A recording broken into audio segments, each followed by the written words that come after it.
It is great to see it turn out like this on the subject of World War II, because in times of years gone by, World War II could almost be termed ancient history. Because of my participation in the war, my grandsons have always been a standout in their history class, and are usually the only ones in that class who can name the date of the Normandy invasion. As all of you know, the invasion was 6 June 1944. Over the years, I have taken two grandsons to Normandy. And at the time, one was 9 years old and the other was 10 years old. This year, I shall be going and taking another grandson who's a senior in high school. My oldest daughter has accompanied me on 2 occasions, and one of my sons has been over there. If you saw the picture, Saving Private Ryan, then you know a little bit about the landings. As the first 12, 14, 15 minutes of that film was a Hollywood version of the invasion. And I might add, was quite graphic. After the landing sequence of that film, Tom Hanks, the star of the film, reported to a colonel, properly saluting and saying, "Captain Miller, C Company, 2nd Rangers. Well, my name is Sid Salomon, and on 6 June 1944, I was a first lieutenant in C Company, 2nd Ranger Battalion. During World War II, there were 2 platoons in a Ranger company, and a Ranger company consisted of 65 men and 3 officers, as compared to a rifle company in a division that had approximately 200 men and 6 officers. I commanded the 2nd platoon of C Company. Bill Moody, my fellow platoon leader, commanded the 1st platoon, and Ralph Goranson was the company commander. On that day in my landing craft, there were 37 men. After we crossed the beach and climbed the cliff and reached the top, I had 9 men. Only 2 of them had not been wounded. The rest of the platoon had been either killed or so seriously wounded that they were unable to make the cliff. Now, as a background of the 2nd Ranger Battalion, it was activated around the end of April, the latter part of April, in 1943 in Camp Forest, Tennessee. All members of a Ranger Battalion were volunteers. At the beginning, there were a succession of battalion commanders, until the arrival of Major Rudder in June, and he whipped the battalion into shape. The fact that he had been a football coach in Texas prior to joining the Army may have had something to do with the success in organizing us into a unit. For the next several weeks, an intensive training program was in effect to round out everyone in a top physical condition, prepare everyone for combat action, and reducing the number of officers and enlisted personnel to prescribed table of organization numbers. A succession of training areas followed, including the area around Camp Forest, the Navy Scouts and Raiders School in Florida, then some time in Fort Dixon, New Jersey, and after that a brief stay at Camp Shanks in New York State. Then aboard the HMS Queen Elizabeth for Scotland. When we arrived in Scotland, then it was an overnight troop train movement to the southeast coast of Cornwall, England, which is on the Atlantic Ocean side of England.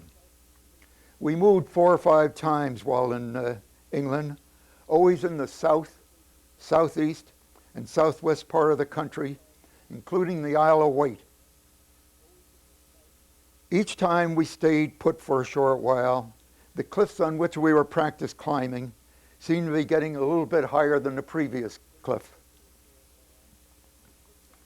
We still had no idea as to when the invasion would take place or what part, if any, we would have. Finally, we moved into what was termed a marshalling area, where all the troops that were to be part of the invading forces were encamped. Now we knew what was ahead of us. Then came the day when we finally marched through the streets of Weymouth in England to the dock area and boarded the HMS Prince Charles. Bear in mind, the original date of the invasion was to be the 5th of June. But stormy weather and rough water postponed the actual invasion for a minimum of 24 hours. Meanwhile, we sat aboard the ship somewhere in the English Channel.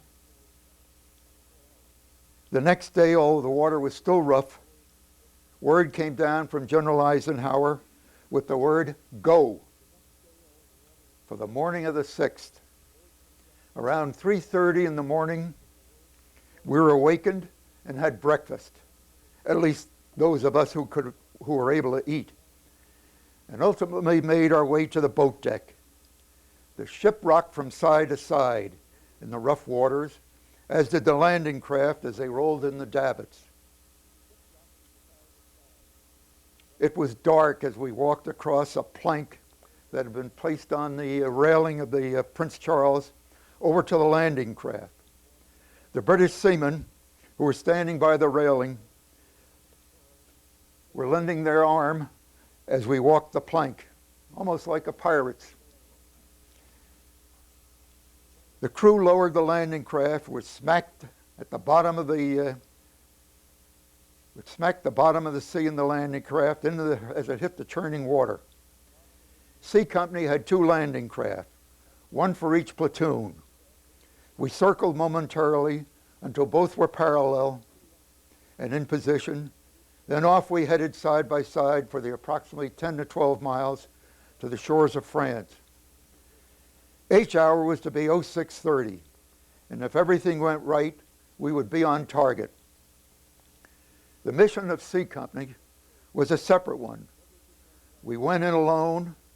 The other 2 Ranger companies, A and B, who were also on the Prince Charles, would not start out for another half to 3/4 of an hour. Their objective was with the main invasion force to land on the beach in front of the town of Vierville. And they too were probably getting ready to launch their landing craft. The other 3 companies of the battalion, D, E, and F Company, were getting ready to launch their landing craft as they were headed for what we call Point de Hoc. As it so happened, due to navigational errors, they went off course and were 30 minutes late arriving at their landing site. As our landing craft bounced through the choppy waters of the channel, the dawn slowly came up. Each man had been issued a brown paper bag, and some used it during that run into the shore. As we approached the shore, concentric circles landed around the craft. They were enemy mortar and or artillery shells being fired at us by the enemy ahead of us on the shore. Also the ping of small arms fire as the bullets hit the sides of the steel-hulled craft. Now it was daylight, and we were visible to the German defenders who were on top of the cliff. Well, there were still some 5 to 8 minutes prior to touchdown. Off to the right, we saw one of the new secret projects of the U.S., a barge with several rows of rocket launchers. The barge was lining up parallel to the beach. Then with a swoosh and a lot of flames, all the rockets were fired, headed to the shore. We all peered over the side of the landing craft to watch the result. What a letdown. The rockets never made it to the shore. They all made a large splash, not quite reaching the water's edge. Within a short while, it was time to stand and prepare for touchdown. The English sub-lieutenant called out, "Go," and yanked the rope to let down the ramp. I pulled open the steel door and jumped off the ramp to the right. The second man, Sergeant Reed, jumped to the left. Then the others, alternately right and left, as we had practiced. The tide was incoming. In addition, the craft was lighter as each man jumped off the ramp. It only took seconds for me to regain my feet and balance. I was just over waist deep in the water, and I noticed that Sergeant Reed had been hit by small arms fire just as he jumped off the ramp. He collapsed and was underneath the ramp. I reached over, grabbed him by the collar, and pulled him from under the ramp just before he would have been steamrolled. I dragged him along the surf and up on the sand, saying that the aid man would come along to take care of him, that I had to continue on our mission. Another several yards further, and a mortar shell landed right behind me, killing and or wounded all the men in my mortar section and knocking me flat on my face. I thought that I was dead until feeling sand being kicked up in my face, then realized that a German machine gunner must be getting me in his sights. I jumped up and ran the rest of the way to the base of the cliff. The aid man came running over to me. I removed my jacket and shirt. The aid man picked out several pieces of shrapnel out of my back, patched me up, and said that's all he could do for me now. A couple of men had already started to climb the cliff, as we had previously practiced. Then it was my turn, and I started up on top. On top, I looked around and counted how many men had made the top side. And there were 9 of us. Meanwhile, the American destroyers, Harding and Satterley, were steaming up and down just offshore. All of a sudden, one of the destroyers fired a couple of 40-millimeter shells towards us. Fortunately, they missed, but the concussion from the shells lifted us all almost a foot off the ground. We had all been laying prone on the ground. I pulled out the orange recognition panel from my jacket and displayed that. The fire, which was a recognition panel, and the firing stopped. Later we learned that they figured it was not possible for anyone to have made it up the cliff, hence the firing. Lieutenant Bill Moody and the men who were left in his platoon went to our left, where there was a fortified house according to intelligence reports. They neutralized that within a short time. Meanwhile, I had spotted a trench directly ahead of me that ran perpendicular from the house at the edge of the cliff inland. I was lying in a large shell hole, contemplating my next move. And just then, Bill Moody came running from behind, jumped in the shell hole to my right. Just as I pointed out the trench to him, he collapsed onto my right side. He had been instantly killed by a German sniper. I called to one of my men who was nearby, Otto Stevens, and together we ran across the open ground and jumped into the trench. As we slowly worked our way through the trench, I noted the opening of a dugout ahead, and taking a white phosphorus grenade from my belt, I arched it into the dugout. We waited several moments, then ran to the opening with my Tommy gun at the ready and let go a couple of shots. All cleared, then we went on further up the trench. Next we came across a built-in mortar position, all calibrated with targets and the yardage printed on the walls of the position. The gun was not manned, so we destroyed it. As we rounded a curve in the trench, a German soldier was coming from the opposite direction. Apparently, I recovered first, as we grabbed him as a prisoner, hoping to get some information from him. We sent him to the base of the cliff, where the CO was helping the aid man care for the casualties. We decided it would be best to maintain possession of this ground rather than forge ahead with so few men left. Therefore, for the balance of the day, we just held our ground and took care of any Germans that were retreating from the beach in front of the town of Vierville. In the meantime, the CO had sent a couple of the lightly wounded men up the beach towards the town of Vierville, which was several hundred yards away, in an attempt to make contact with our A and B companies who had landed there. They did make contact with the B company commander, and arrangements were made to join up with them on the following morning on a blacktop road about a half a mile inland that paralleled the coastline. The next morning when we met, we learned that of A and B company, only one officer was left. The others were either killed or severely wounded. All three companies then combined, but did not even make up a full company.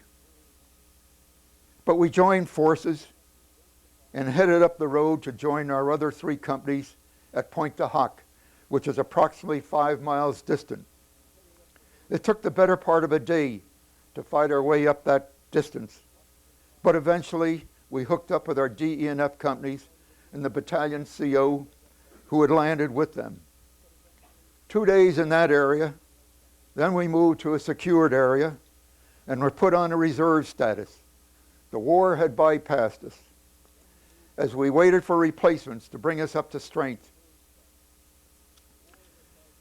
the B company commander was elevated to a battalion staff position, and I was promoted to captain, assuming command of B company. Now this chart I have right over here.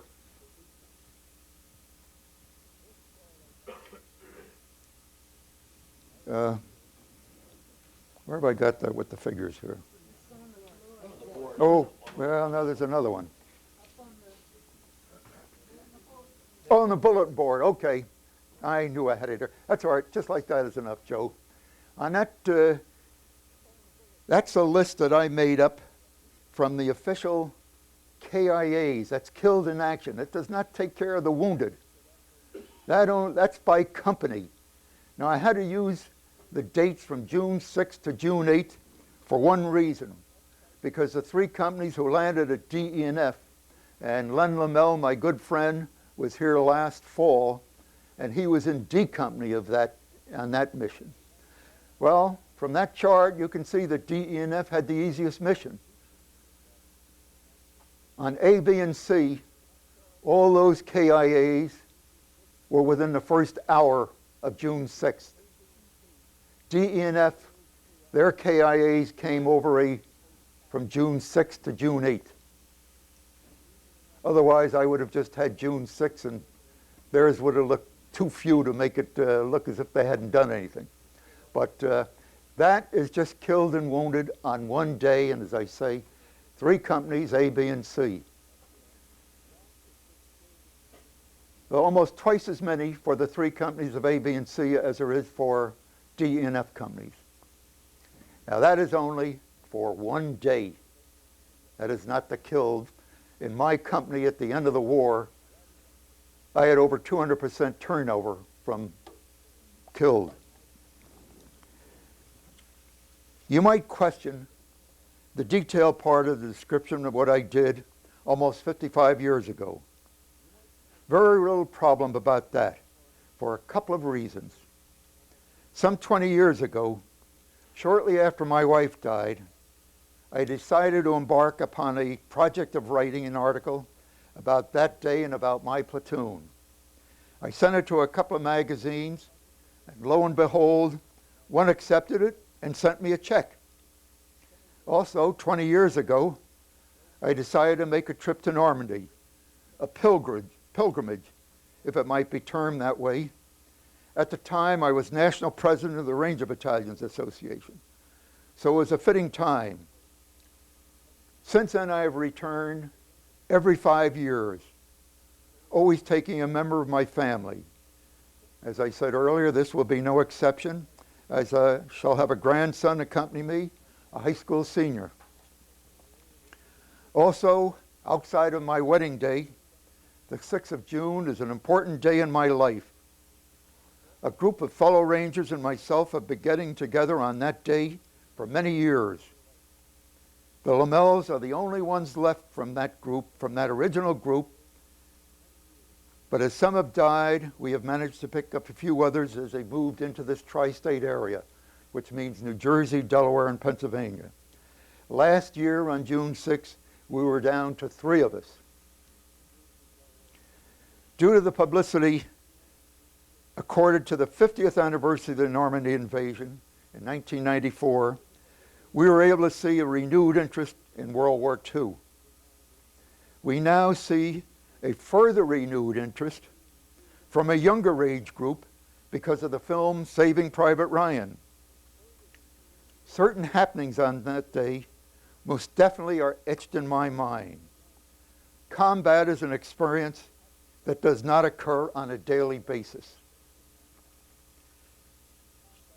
The combat experience with the 2nd Ranger Battalion only lasted not quite 12 months.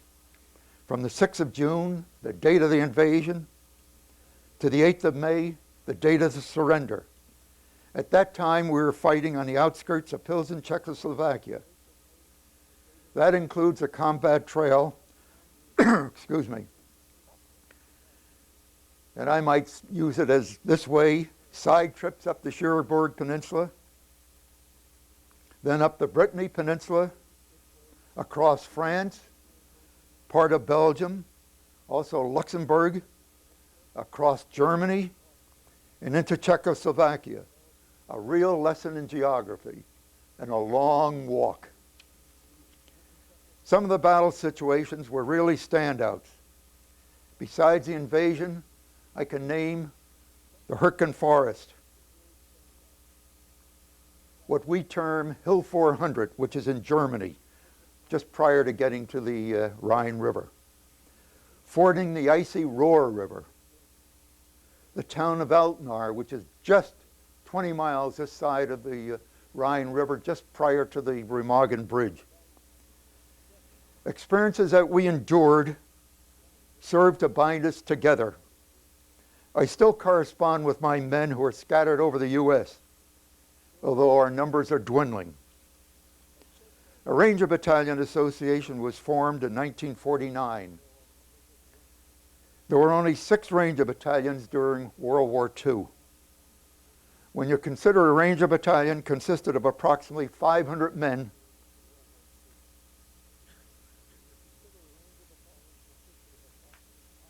that is rather a unique and elite group out of an army of some 9-10 million men. And Rangers were all volunteers. 3 of the Ranger Company, the battalions, fought in Africa, Sicily, and Italy, but they were disbanded after the Battle of Anzio and Cisterno. A 6th Ranger Battalion was formed late in 1944, and they were in the Pacific Theater, but they saw limited action during the last 6 months of the war, primarily in the Philippines. The 2nd and 5th Ranger Battalions were both formed in the U.S. in 1943. We were shipped to England and Scotland for further training, and both entered combat with the Normandy invasion and fighting our way across Europe until the war came to a close. Both battalions were disbanded upon reaching the U.S. in October and November of 1945. It would be 1974 until the Rangers were once again activated because of the world situation and the changes that had taken place throughout the world. Large-scale wars were replaced by small action and hotspots in several places throughout the globe. The Rangers continue to be a part of our military to this day. I, for one, have been proud to have been a Ranger. Now, before bringing this to a close and going over my charts and maps that I have here, allow me to digress for a few minutes to explain some of our training experiences while in England as a change from combat activity. An advance party of 2 men, an officer and an enlisted man, had preceded the battalion to Europe in order to arrange training sites and living accommodations. Just prior to landing in Scotland on the Queen Elizabeth, an outbreak of the flu broke out aboard the ship.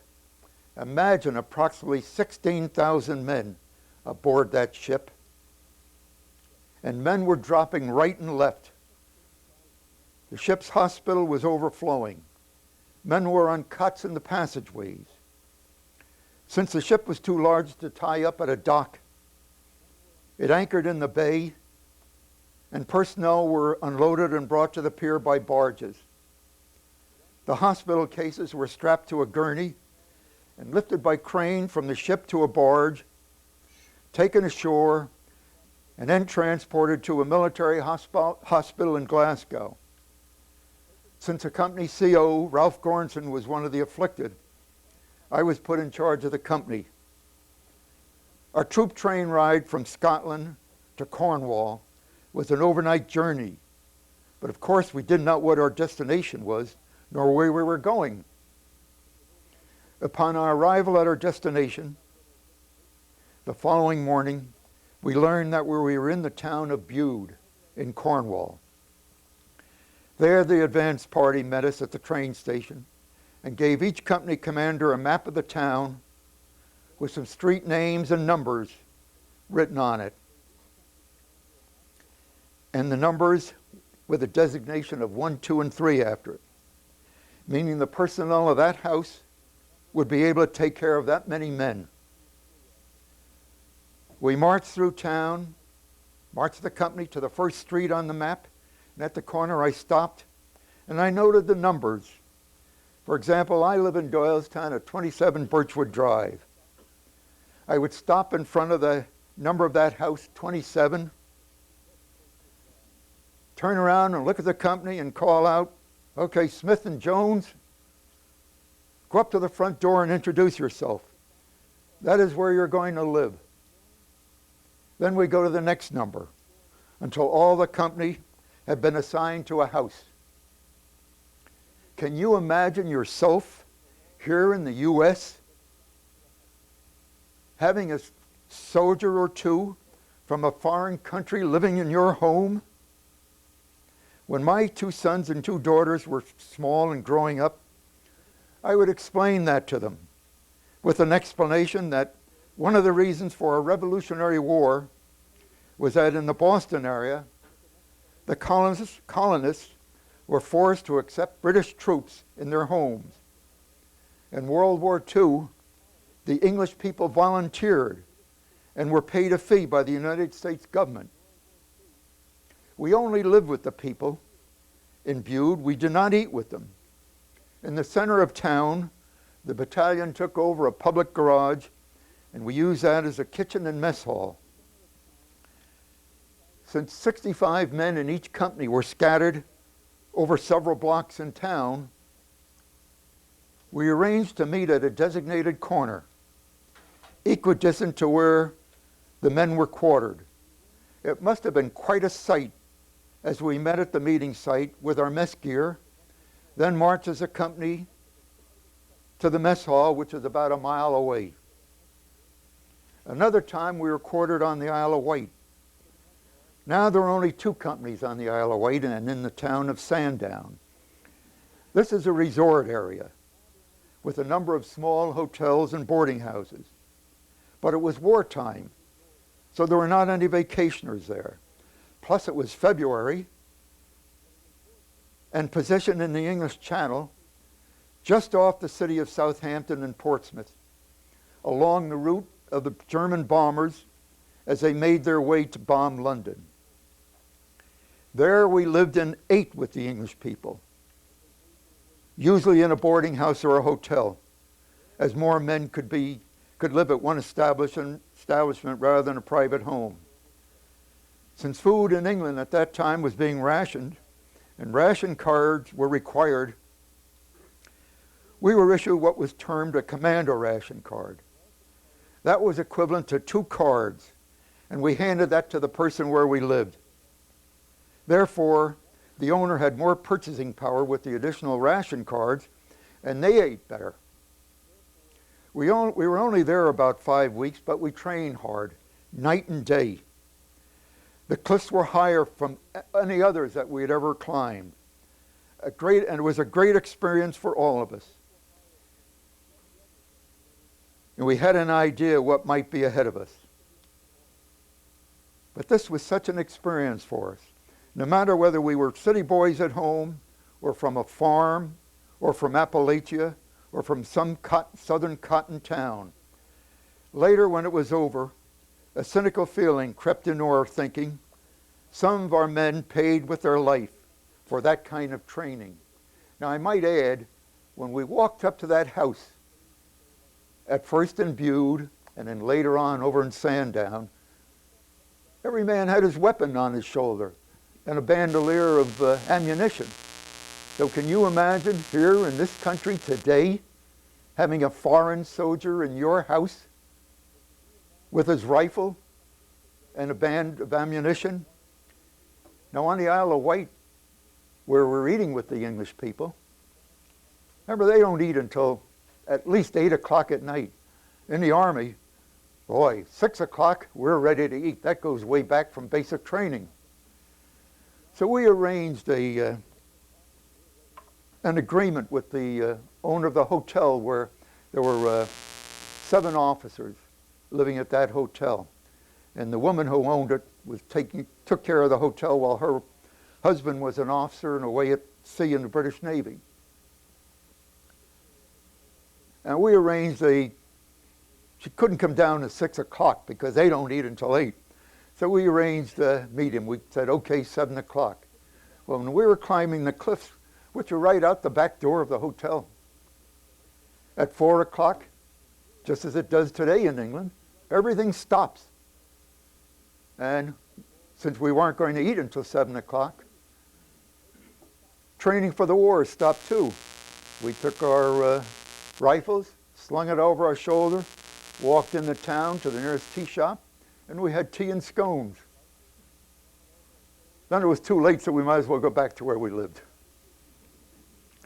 Well, now look, let me go back. Let me go over some of these charts.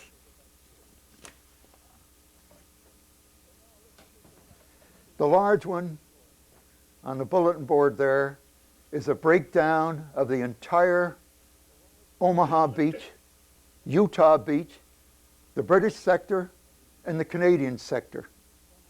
And it goes all the way up from General Eisenhower at the top. And Utah Beach is over to the right on the Cherbourg Peninsula. They call it the Cotentin Peninsula, but we call it the Cherbourg Peninsula. And the landing areas are all along there.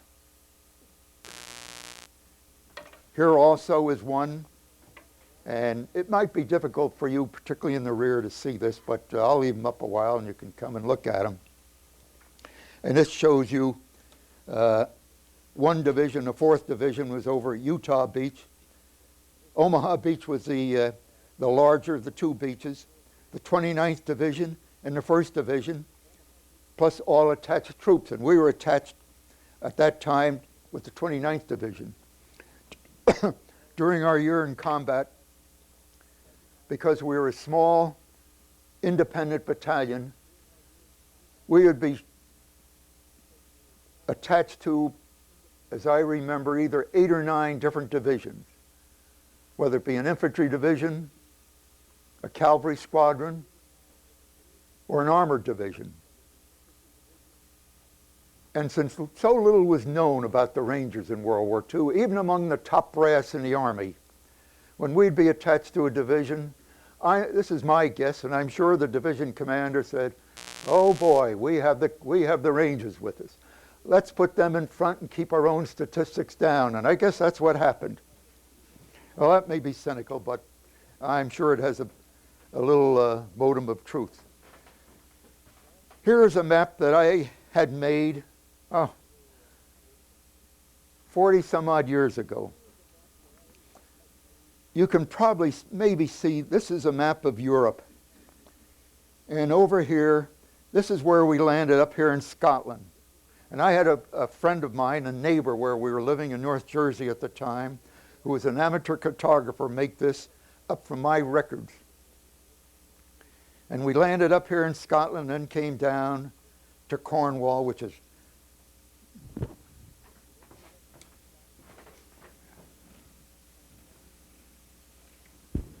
I think it's better if I wish I had a pointer.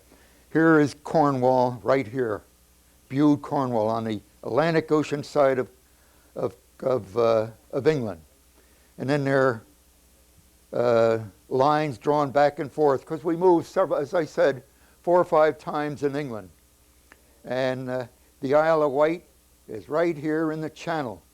And we would sit there at nighttime in the dark and watch the German bombers fly over us, because they were going up to bomb London, which was, as I remember correctly, 60 miles from Portsmouth and Southampton. And they weren't going to drop their load of bombs on the Isle of Wight, so we would just sit there, stand there and look up and watch them go, and then they'd come back. But not all of them came back. And here are the lines to the invasion. Up here, the Cherbourg Peninsula. Then back down up to the Brittany Peninsula, where the city of Brest is. Then all the way across, here's Paris. We didn't stop at Paris, we went bypassed it. They were smart, they wouldn't let us out. We landed right here at the apex of Belgium, France, and Luxembourg. And eventually we fought in, I have to tell this about a little incident. We landed in the town of Arlon in Belgium, A-R-L-O-N. Just the war had bypassed us at that time. And we were in again in a training site. And Arlon is a beautiful, little larger than a town. Maybe you can't even turn it a small city. And on when we weren't training on a Saturday or Sunday, we even had a weekend off, I think, at one time there. The men walked into Arlon and managed to buy ice cream cones, which was unheard of. Then we fought in Luxembourg. You've heard of the Duchy of Luxembourg, but we fought there. Then we fought in Belgium.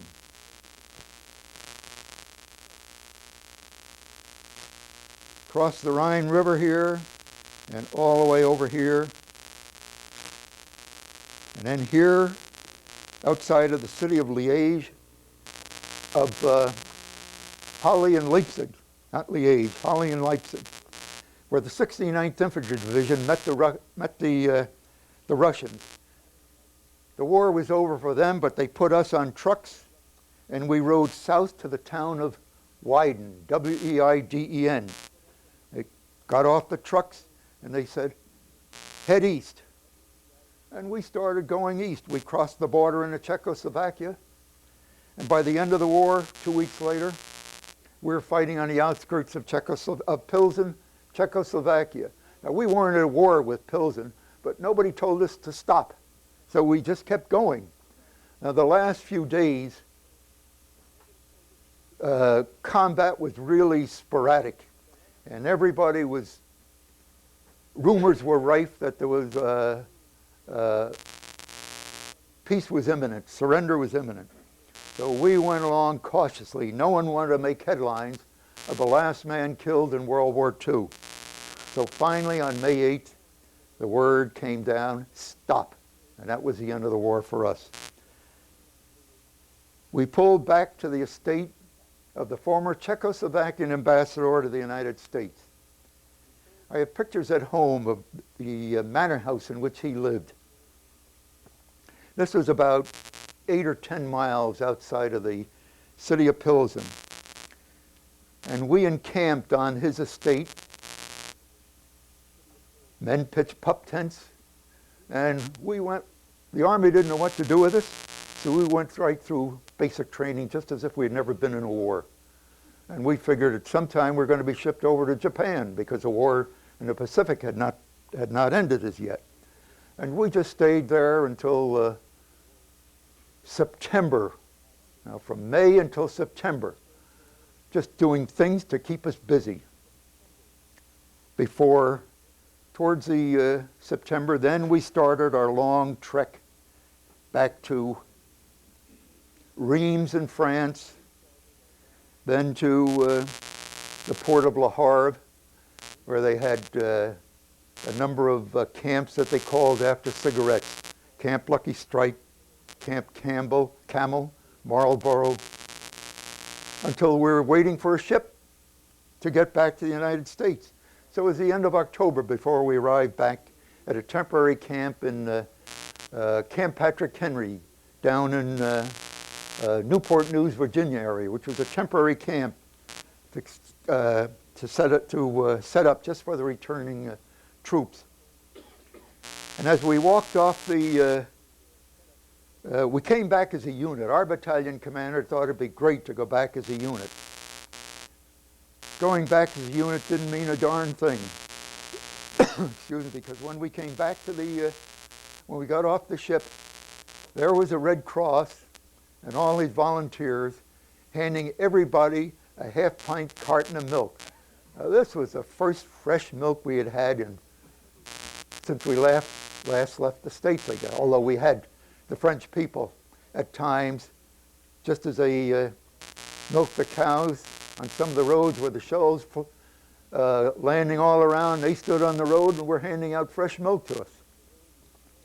But we landed there, and overnight we stayed there, and they broke up that's where the 2nd Ranger Battalion was disbanded. And every man was sent back to the Army post where he entered the service. For example, I ended service from Fort Dix. I was sent back to Fort Dix, New Jersey. And it took a couple of days at Fort Dix before they finally separated everybody, and as I recall, getting I was a citizen soldier. I had no interest in the reserves, and they were giving me a sales talk about staying in the reserves, and I wanted out. And that's what I did. Now,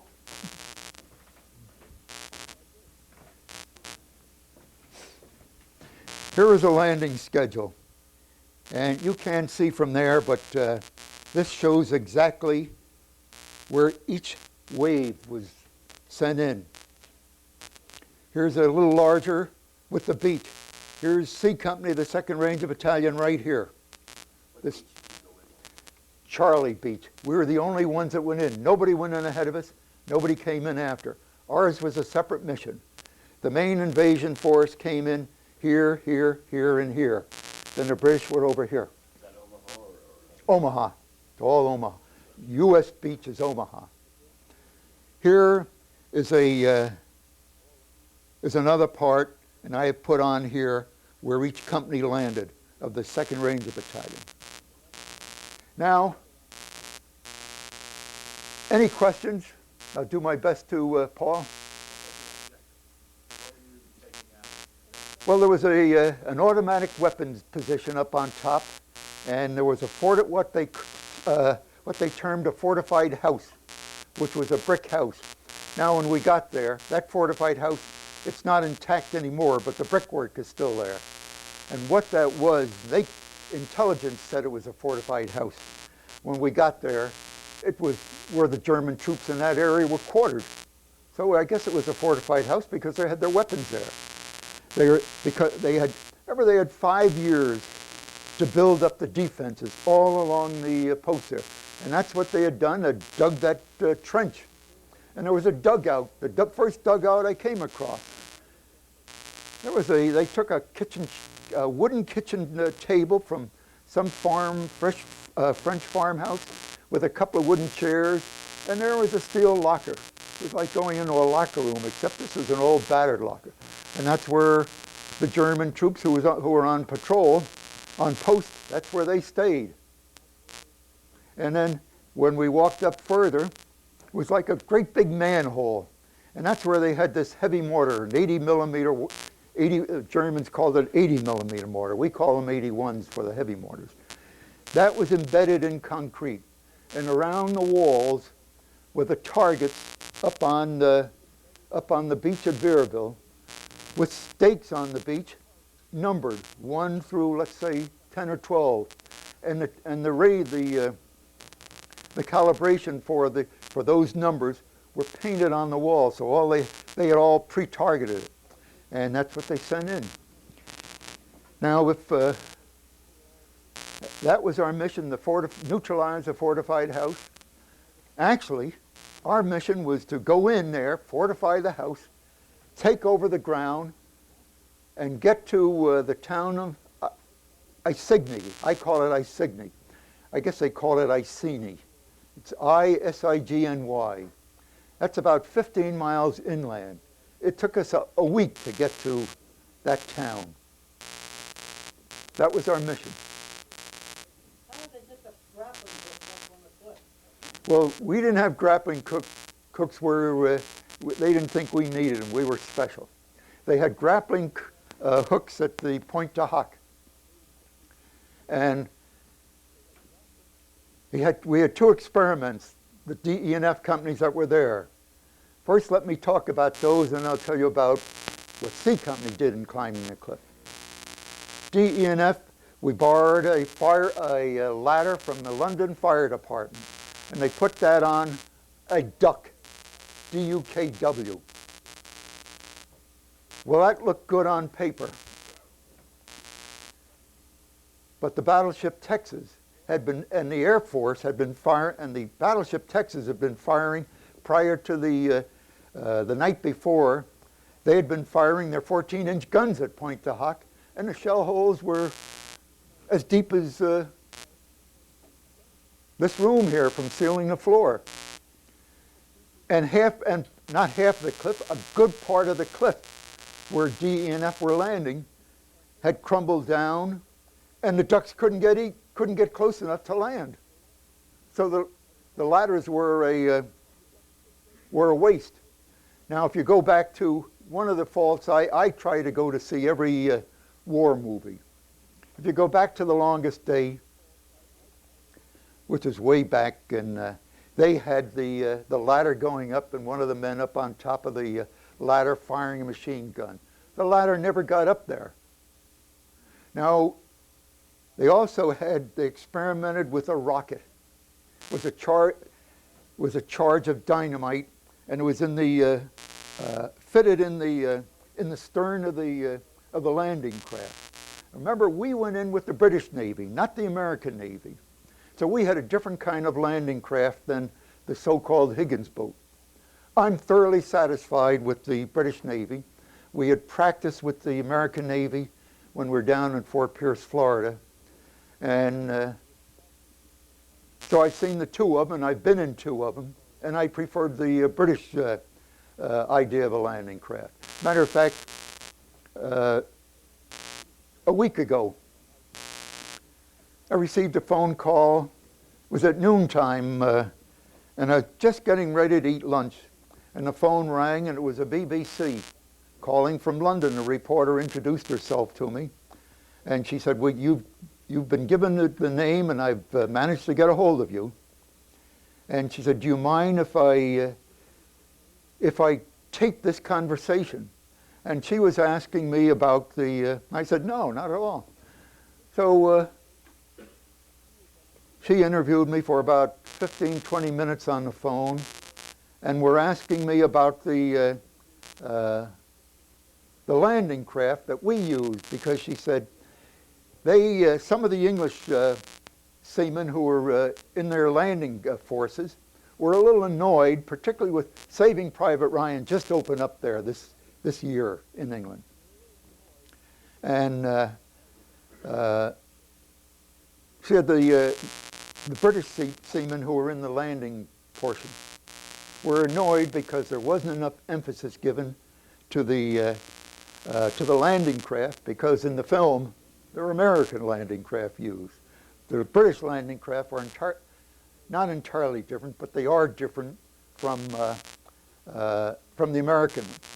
Now, I can explain it. The British landing craft, there was a wooden bench on either side from bow to stern on the side. So the men that's sitting there, they sat with their backs to the side of the landing craft, facing each other. Then down the center of the landing craft was a wooden bench, like a picnic bench. There the men straddled that, facing forward. Now we were cramped.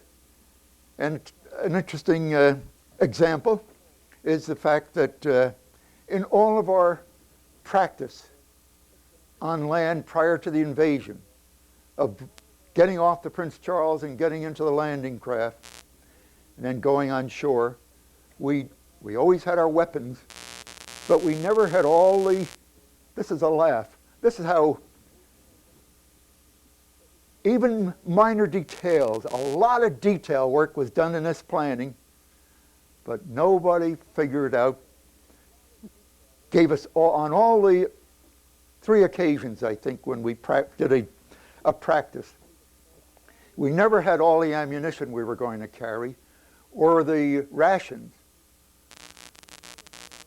So as on the Prince Charles, when we got off the Prince Charles into the landing craft and got down, I was the last man off over the plank, letting the other men go.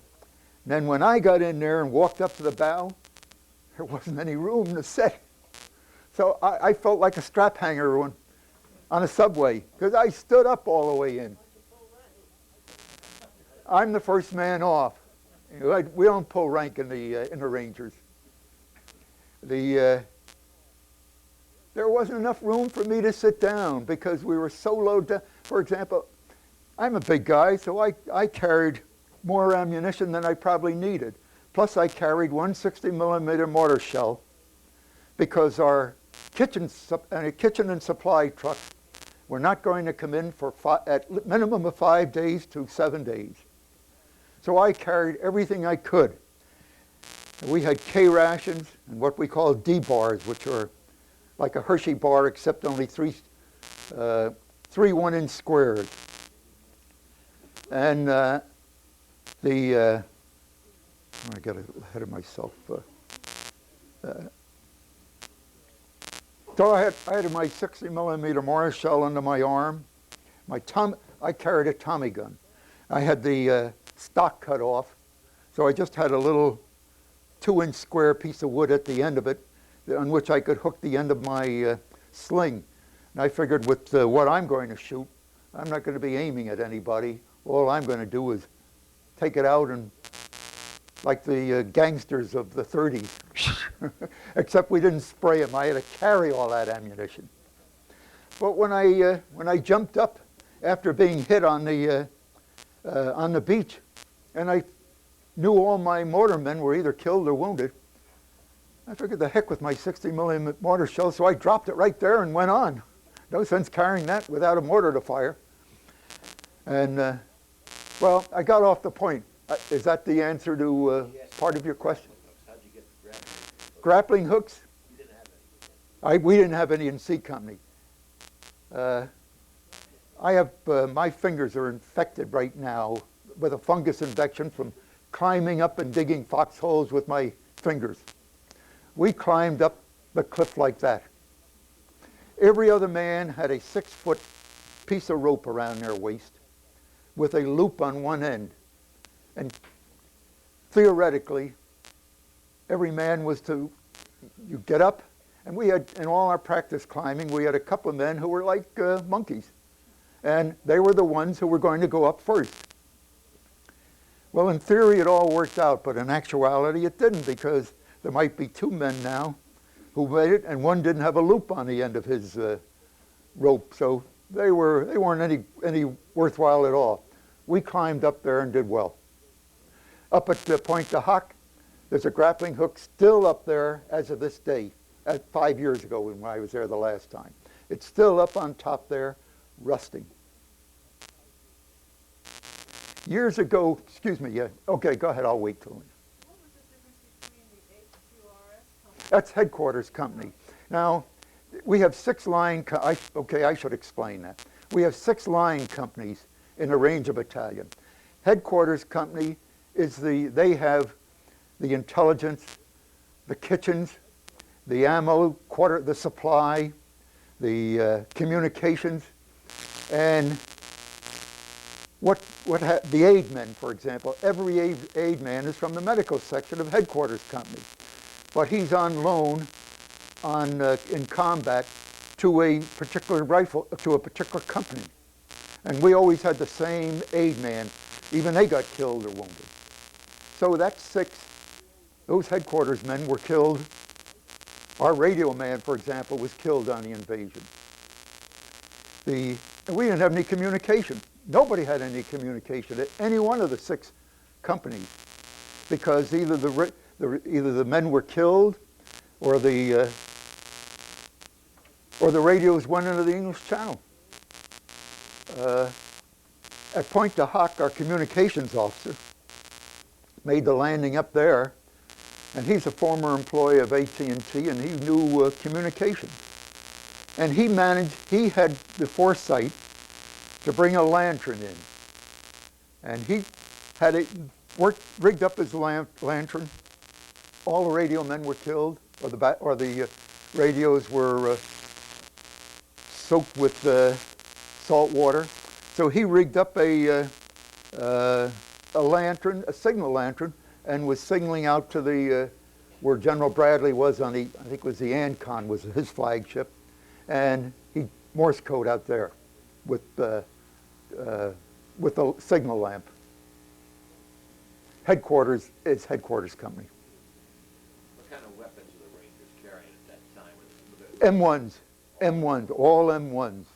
Any flamethrowers? Every platoon had a flamethrower, and I carried a Tommy gun. One man, what we call the sniper in each platoon, he carried an .03. Remember, this is World War II. All the other men carried an M1. And later on, I'm going to say 6 months into the war, then what they call the so-called grease gun type style of the Tommy gun came out. Well, they called it a grease gun because it's just like a service station before the modern ones of today. Service stations of that era, where you had a grease gun and you got underneath the car and that's the way you lubed it. But those grease ones were absolutely, you bend them. Or I had a gangster style Tommy gun. No, and I knew what I was going to fire. I'm not aiming 400 yards away. We're close fighting.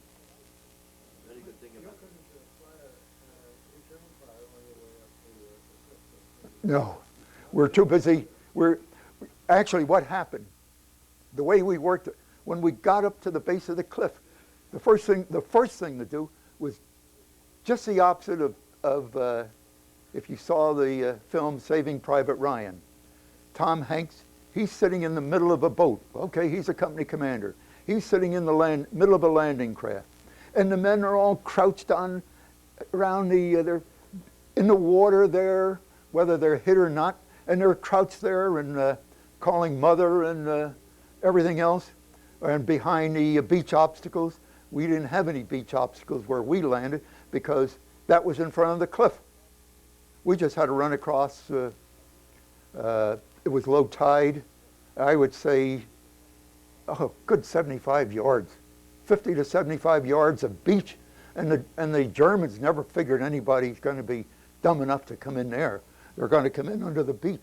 If you can imagine, excuse me, walking along the boardwalk in Atlantic City or any shore area where the boardwalk is, and walking along there or just standing there and looking out to the ocean, that's what it must have been like where we landed and where the main invasion force landed, where A and B landed, and the 116th Infantry Regiment of the 29th Division and the 1st Division. It was just like that. They ran across 75, maybe 100 yards of sand, just as if they're walking to the boardwalk. front of this little town of Vierville, there's a roadway where the, now it's a nice blacktop roadway because that's a tourist area now. But then there was a seawall there, just the way it's in Private Ryan. Now they didn't have, there's still a hill there, call it a hillock, but not a cliff the way we climb, where Sam Hanks and his men climbed up there. That was just a what I would call a hillock. We climbed a cliff. DE&F climbed a cliff. That was 5 miles to our right, DE&F. And it's absolutely flat there. As I say, it's just as if you were walking along the boardwalk in Atlantic City and looking out to the ocean and seeing the surf. But can you imagine, instead of seeing bathers out there, soldiers running across the sand? They weren't firing. They didn't have a chance to fire. I'm going to be there on May 6th. No. A month before you go. I'm leaving June 3rd. Can you go down to the beach? Yes. Look up and have some fun? Yes. Yes. Yes. Matter of fact, there's a path up there now. If you go to Vierville there's a called the Hotel du Casino. It's only a overgrown bar. And that's right at what we call the exit at Vierville. The road comes down and curves and parallels the coast. And there are some beautiful homes along there. And in fact, there's a plaque on the wall there. And we put it up, 5th Range, some of the fellows from the 5th Ranger Battalion put it up there about 10 years ago. I was over there on that time. And we stood there and taken with the plaque, set in the wall. And yes, there are paths up there now. In 1979, when I was president of the Ranger Battalion Association, we were up at Pointe du Hoc, and I said, someday, this is going to be the Gettysburg of Europe. It was not, just before that, 1965. For example, in 1961 to 1965, my family on our vacation, we followed the Civil War trail on our vacation with all the kids. So they were all good in history. And we went all the way down through Maryland, Delaware, Virginia, the Carolinas, into Kentucky. And wherever we saw a marker, we'd stop the car and I'd get out, my wife and I'd get out and read the marker, and the kids would say, oh, again? But now they know, they remember that. And this is 1961 to 1965, the 100th anniversary of the Civil War. And I remember in the paper, it was the National Park Service at Gettysburg were hoping they were going to get I think it was a 2 millionth visitor at Gettysburg. And in 1990, 94, the 50th anniversary, the 2 millionth visitor was at Pointe du Hoc and the cemetery at Saint Laurent, the military cemetery, in 50 years. But that's different. It's a different war. And there are people from all over the globe. Here it was just the United States. Yeah, way back.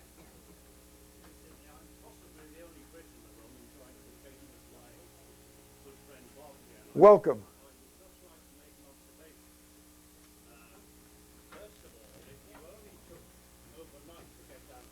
Yes. It was overnight.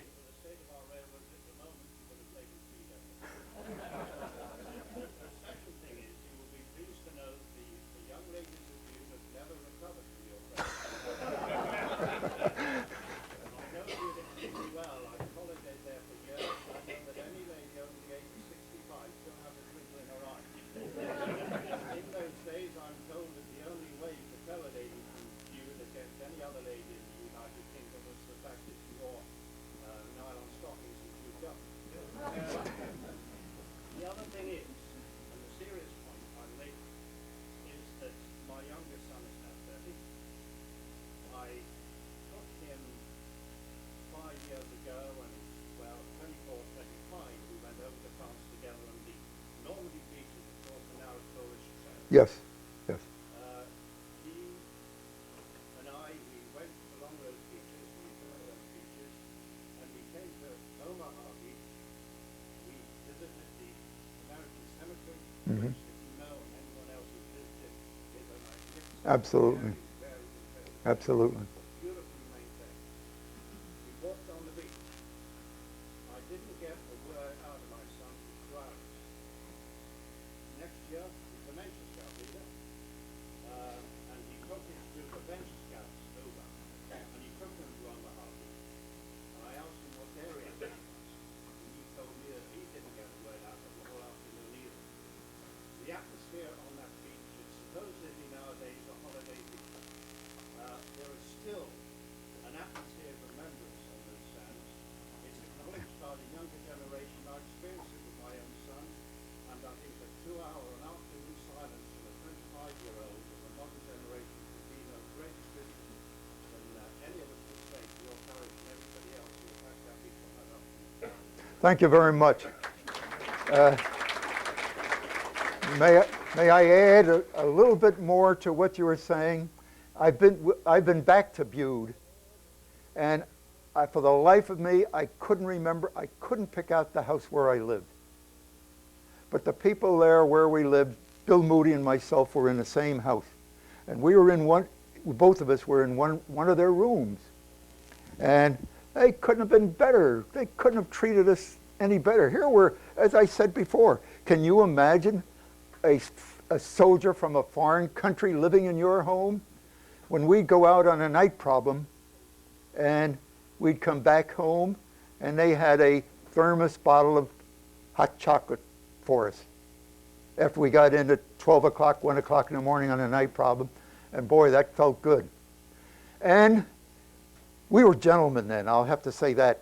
When we went back, they welcomed us with open arms, and this was in 1990, I think it was. And the town fathers had a big procession for us. But in December, at Christmas time, after we had been there for a month, we pulled our American soldiers at that time were getting a candy ration and cigarettes, chewing gum, and chocolate. For the month of December, we pulled it all together, and we had a party. We had a Christmas party in the afternoon at the local cinema for all the kids in town, and that's where when we pulled those cigarettes and chocolates, we passed that out to the kids. Some of those kids had never, not the cigarettes. I never smoked, so I always was the one who gave my cigarettes to some of my men. Some of those kids had never had a piece of chocolate because they were that young during the war. So I always think we were not the ugly American in Bude. That was one of the things we did. And I correspond.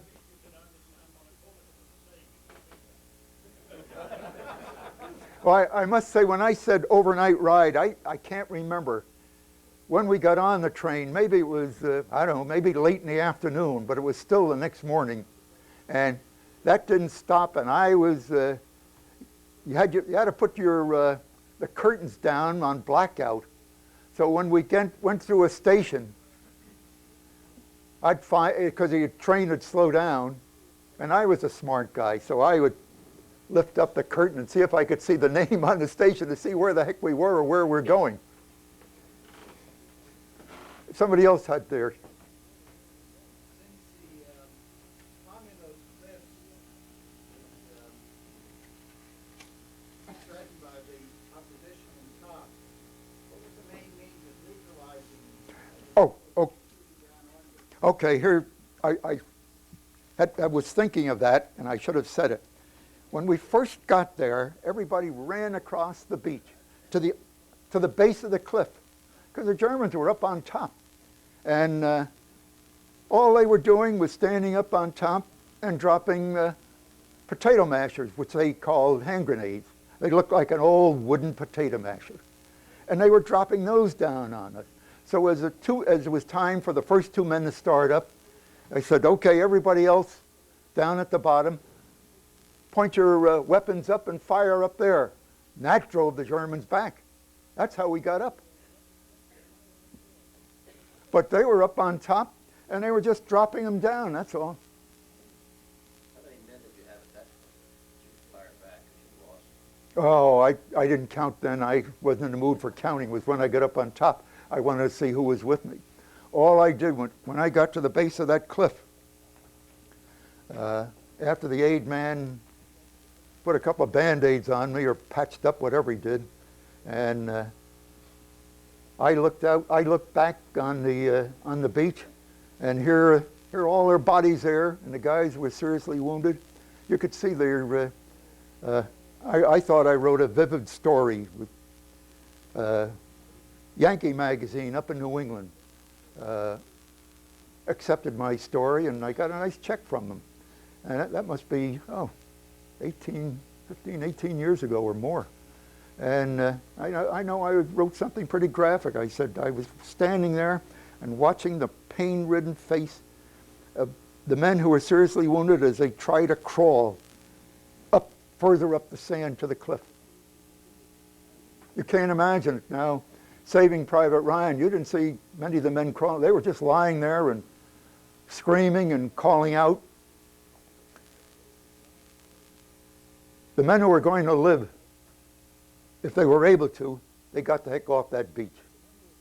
They got to the cliff. Yeah, Paul. There were a lot of men lost, because it's a pretty good tide there, isn't it? Oh, there are a lot of, you It's not bet. like a tide coming in Atlantic City. No, it's Pretty high. I 50. would imagine a lot drowned. Oh, yeah. One of my men was, Eddie Harding, was son of a minister, and he was missing in action.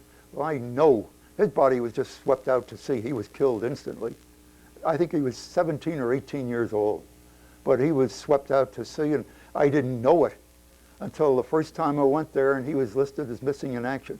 We saw him killed, and because that tide came up. In our area, we were in such an isolated area. A week later, our adjutant came up to me, went to each company commander. I was B company at that time. And he said, where is Bill Moody? He's listed missing in action. I said, he was killed right next to me. And I said, I know right where he is. So we got in a Jeep, and we went back to the Pointe de la Perce area, and there Bill was lying where he'd been killed. Gray's registration hadn't gotten up there because we were in an isolated area. Gray's registration was busy enough at the beach at Veerville where the 1st and the 29th Division came in. They probably didn't even know that we'd come in there. He was lying right where he was killed. How high was the cliff that you climbed? I'd say about 90 feet high. About 90 feet high. That's what, 9 stories? 9 stories high. And the cliffs at Pointe du Hoc were probably a little higher, and probably 100 feet high and probably just a little bit steeper. That's why they had a different approach. But they had different problems that we did. Their landing was much easier, except for the part of the cliff that had been knocked down by the Air Force, our own Air Force, and the 14-inch guns of the battleship Texas, which had been offshore, firing round after round after round of that. And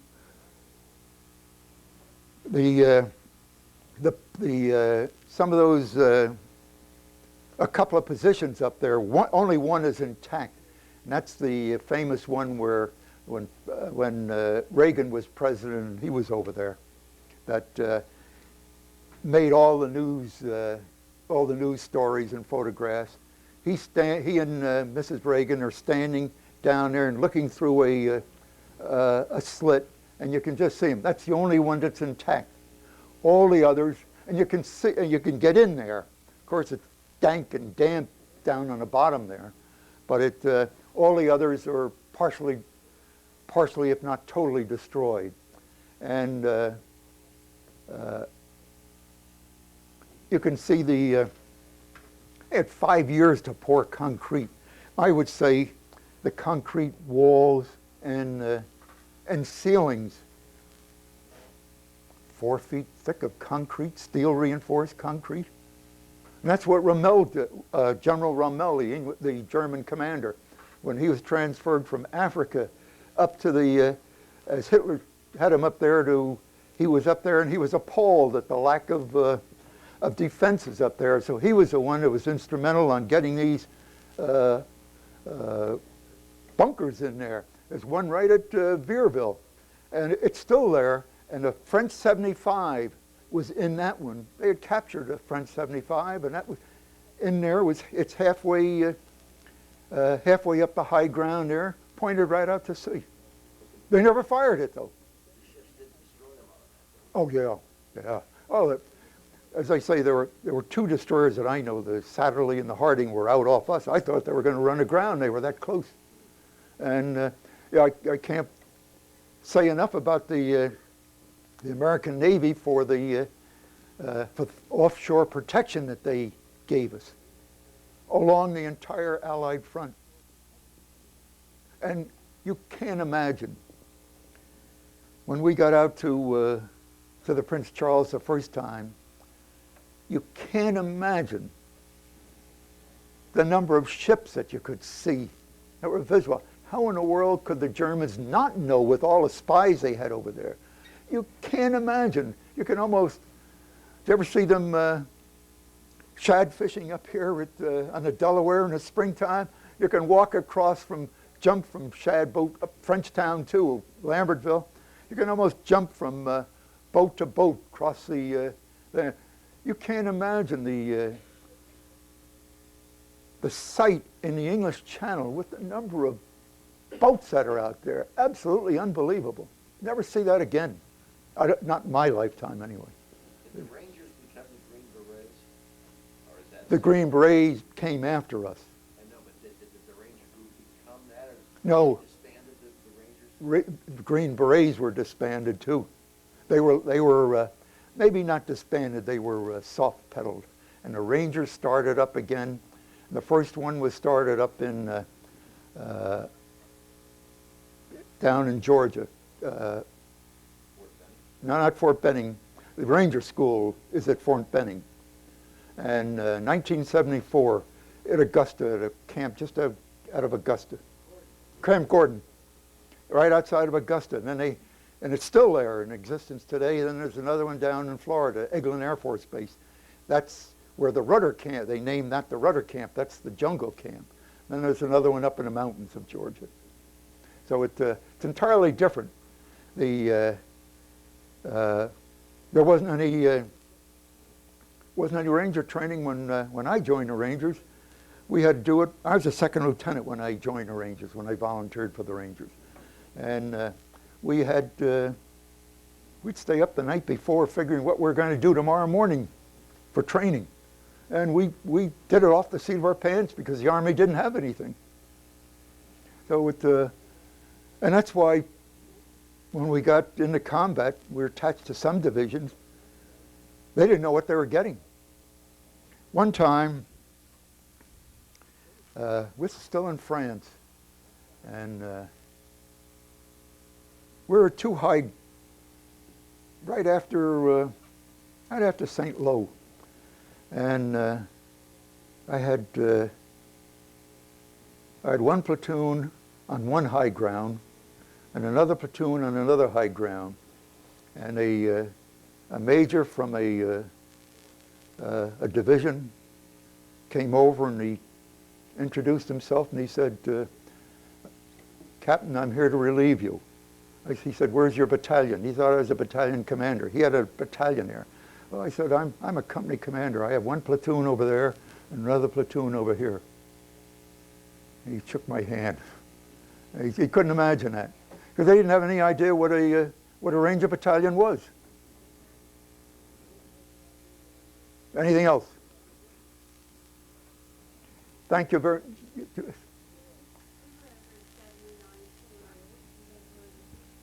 Oh. Yeah, well, in '79, General Bradley and myself were the speakers at Pointe du Hoc. I have pictures. He was in a wheelchair then.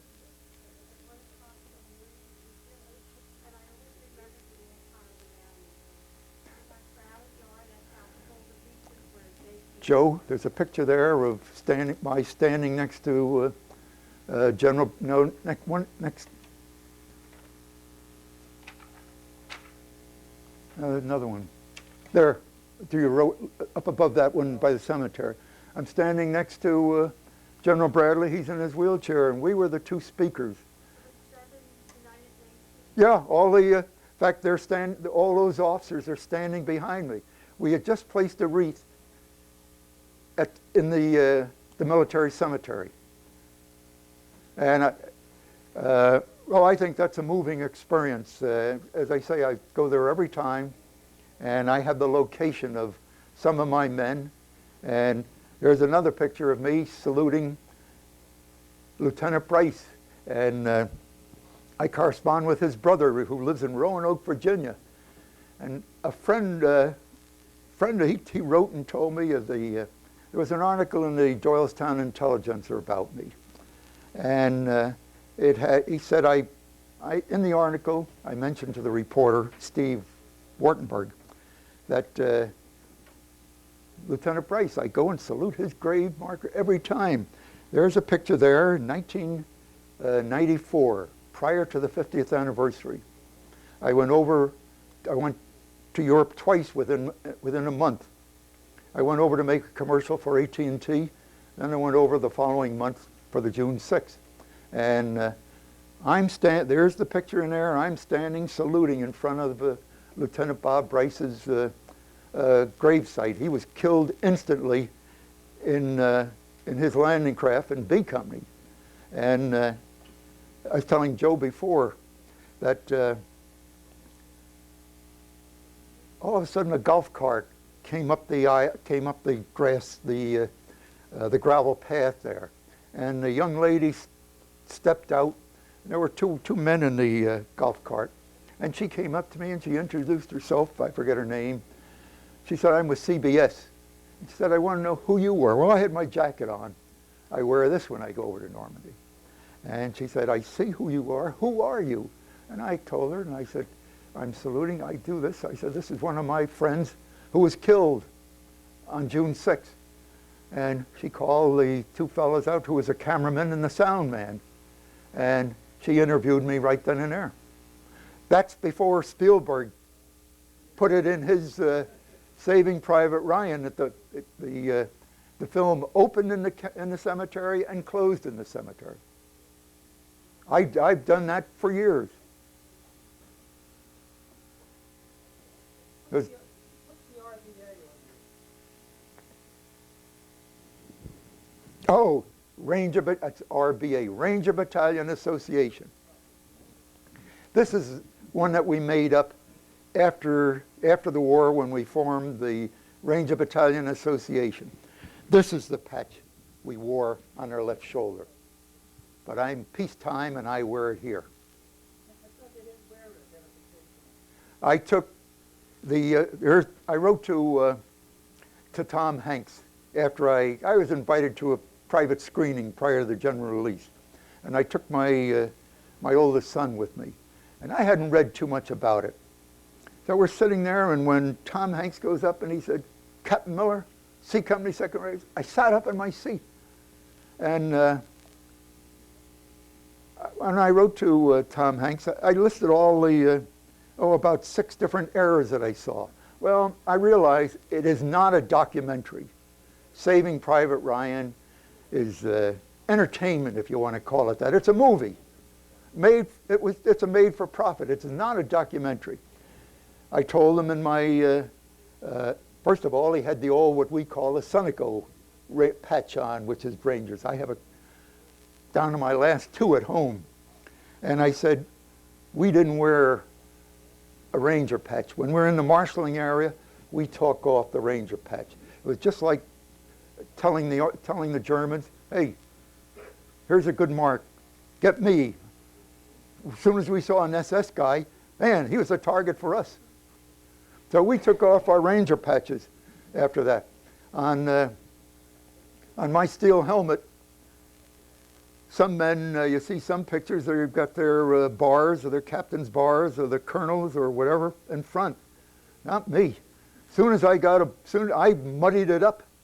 Then when we got on shore in combat, I picked up some parachute camouflage, and I always wore that over my steel hat. My men knew who I was.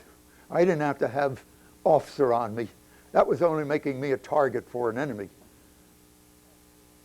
And then another item I pointed out. The men wore leggings in the picture Saving Private Ryan. We didn't wear leggings, we wore jump boots. Well, I suppose they couldn't get jump boots for the picture. Another error, I never saw them, that patrol that he took, I never saw them get a resupply of ammunition or more rations. They never stopped to eat. So they're